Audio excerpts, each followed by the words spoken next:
Alright, we just had a 7.0 in Mexico. That was in the time that I made the other video about the 5.3 and 5.9 off the coast of California and Oregon. We'll take these coordinates, we'll go over to Google Earth, zoom in on where that location was.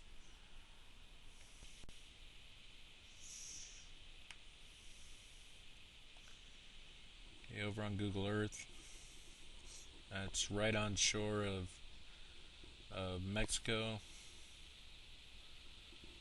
Zoom out a little bit here.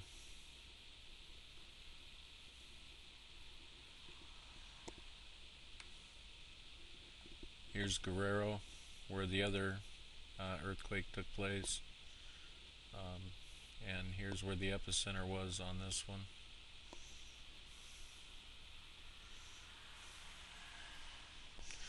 Well, there you go. I don't know why they took this other one off the coast of California down, but it's on my previous video. But they still have up the one off the coast of Oregon. And this is still reading a 7.0. Keep our heads up on the West Coast. Take care.